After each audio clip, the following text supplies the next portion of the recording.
Hello साथीहरू, फेरि पनि स्वागत छ तपाईहरुलाई हाम्रो यो भिडियोमा। र आज पनि हामी फिसिङ गर्न जाँदैछौँ।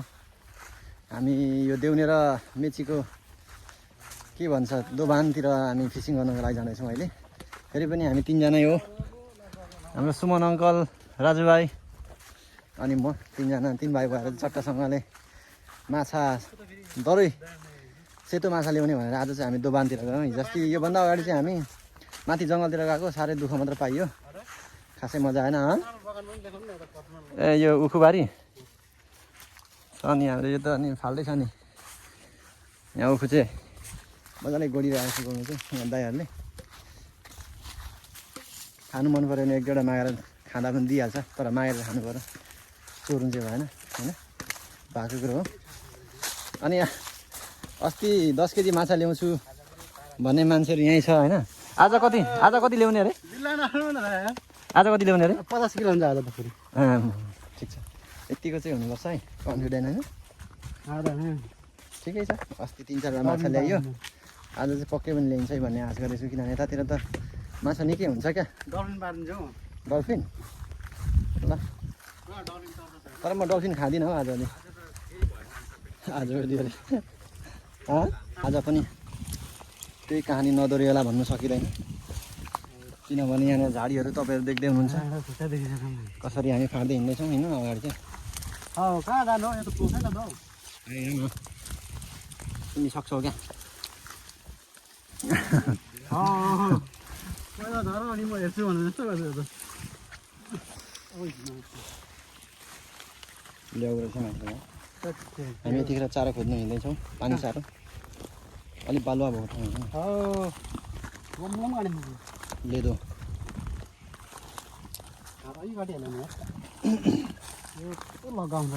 यस्तो काँसाले छ र यस्तो खाँदै आउनुपर्छ।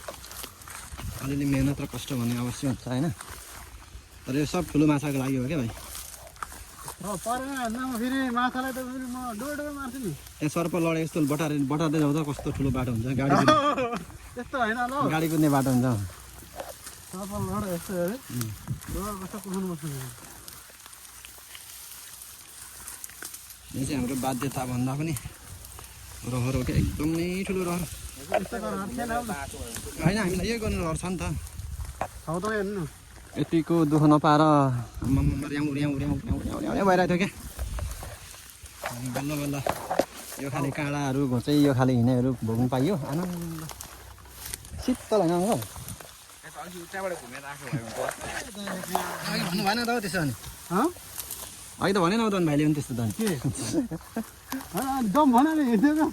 अब कहाँ पुग्यो हेर्नु नि, अब हिँड्दै जाउँ मेची पुग्छ।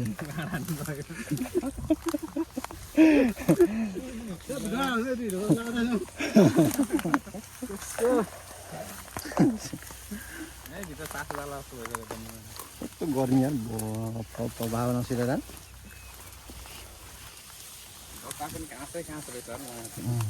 त्यही देउने कुना त्यहीँनिर खोजेर त्यही थापेको हुन्थ्यो सर। देउन सुन्न दोबान जाउँ हुनु तपाईँ होइन? के को हो तब जाउँ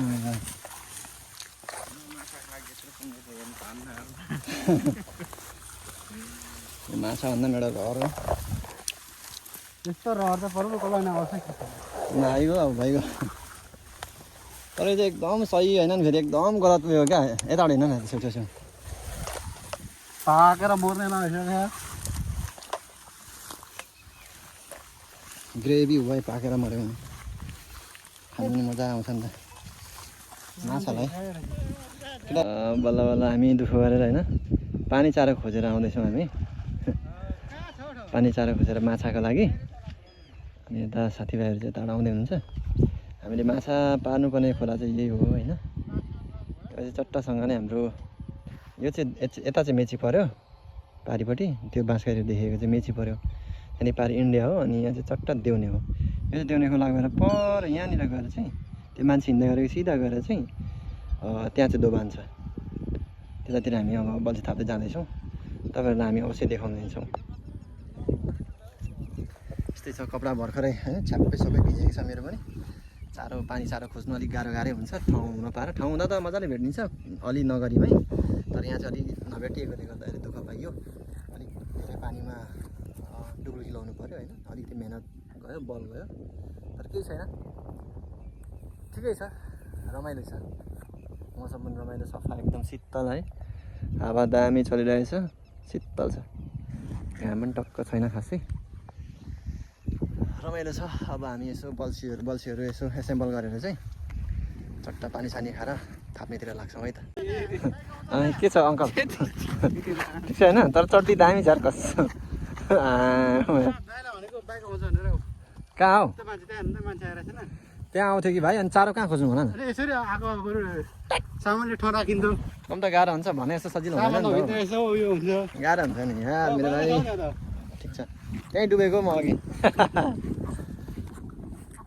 भ्यात्लुङ हुन्छ नि त्यहाँ त, फेरि भर्खर भैँसी निकालेको नि। यो चाहिँ मेची हो होइन, अनि टक्क म मेची र देउनेको दोभानमा छु।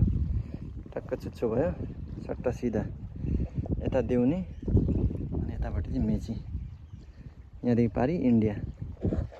चट्टसँगले बसिरहेको छु, बल्छी अझै थाप्दैछु। माछा भनेको हात लागेको सुन्ने नै छ अहिलेसम्म।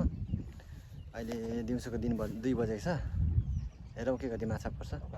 त्यहाँ पर पनि बल्छी थाप्दैछन् केटाहरू होइन, खै कहाँको नेपाली नै हुनु चाहिँ। त्यहाँ बल्छी खेल्दैछ, अनि यतापट्टि पनि खेल्दैछन्, यतातिर पनि खेल्दैछ मान्छेहरू, छ मान्छेहरू चाहिँ टन्नै।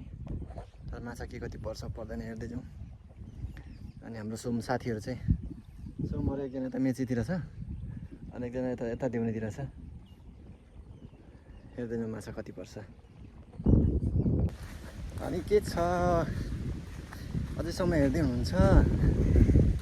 अहिले चाहिँ हामी किचकवतमा छौँ, ठ्याक्कै किचकवत पुलमा, ट्याग होइन किचकवत देउने पुलदेखि किचकवत जाने झर्लङ्गे पुलमा टक्कसँग बल्छी खेल्दैछौँ अझै पनि। हेर यहाँ थापिरहेको छु मैले, यहाँनिर छ कि माछा, गाह्रो छ, माछा खान सजिलो रहेनछ। र अरूले टिभीतिर युट्युबतिर यसो अरूले पारेको देख्दा मात्र पारौँ लाग्ने रहर लाग्दो रहेछ, तर आफै चाहिँ फिल्डमा उत्रिँदाखेरि चाहिँ निकै नै गाह्रो हुँदो रहेछ। गाह्रो छ हौ, केटाहरू यता कोही यता मजाले लुकिरहेछ बिचरा यार, यति माया लाग्दो यार, गाह्रो छ नि, समस्या छ नि।